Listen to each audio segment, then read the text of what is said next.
All right, I got cut off there um, in the last presentation, so I am just gonna pick right back up and start again from this point. Sorry, I forgot that my screen recorder only does 15 minutes at a time, which is probably good for all of us because you don't need to hear me ramble. All right, so let's talk about the goals for early childhood mathematics teachers. One is know your content, and you caught that last slide in the last presentation. You need to know your math content, and that is why we ask you to take college level math. You need to be confident in your math skills, and you may not feel like you are. You might think you are not a math person or you are afraid of math, but I'm telling you, we are all math minded. Our brains are wired to be math people. You don't have to believe me, but once you're practicing these early childhood mathematics skills, you'll see, wow, math really can be fun, and I really am a math person, and I'm going to help children love math too. Next, you need to understand how young children learn math and how best to teach them. And that's why last week we talked about the theories of child development. And in this class, we really do focus on those two theorists, Piaget and Vygotsky. There are many theories of child development and theories of cognitive development. I apologize, my eyebrows look like distant relatives today. I tried, I promise. Anyway, I digress. A little humor there. So we have to know how young children learn. In this class, we're really going to focus on um, teaching concrete mathematical principles through our five senses and learning through play. Because what we know about young children is that they need those hands-on, tangible experiences to really build strong neural pathways and rich schema. And if that's what you can remember out of this is that kids need those hands-on experiences, then that's great.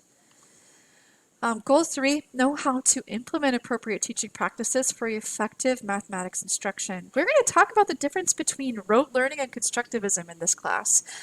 We are a constructivist-based program. We are not a program that really teaches behaviorism or rote learning. In this class, we will talk about the benefit to rote memorization, especially in number sense, but outside all of that, those hands-on learning opportunities is how we are going to teach children math effectively. And we're going to talk about the principles of teaching early childhood mathematics. And then understand children's mathematical learning so that you can inform your instruction through formative in-class assessments. And so assessment strategies include observation, interviewing, so just asking children about what they know. Can they communicate their understanding to you? We're going to talk about performance tasks. What does that look like? Show me what you know. So tell me what you know versus show me what you know. Um, we'll also talk about student writing, including self-assessment. How do you do that with young children? It's easier than you might think. And then we will also talk about portfolio work samples in this class and how you collect that information. And if you've taken ECED and 190, either with me or the WAOL section or with Angela, you get to practice work samples. Oh, I'm getting a call. Excuse me. Um, so that's just the collection of data to inform your teaching. And then goal 5, plan and organize to intentionally teach mathematics in a variety of settings. So you might teach math just to teach math. It might be math time. It might be small group time and your emphasis is math. It might be during that art lesson where there's an opportunity to teach math, right? Or music. Music is a great time to teach math. But you're going to plan and organize intentionally so that your math learning is intentional. I really hate it when people say, it's so great, they didn't even know they were learning.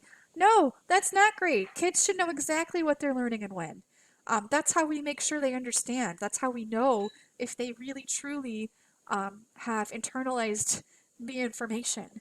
And so if you ever hear a teacher say, isn't it so great that they don't even know they're learning? Say no. No, it's not great. It's terrible. Because the chances are if they don't know they're learning, they're not actually learning.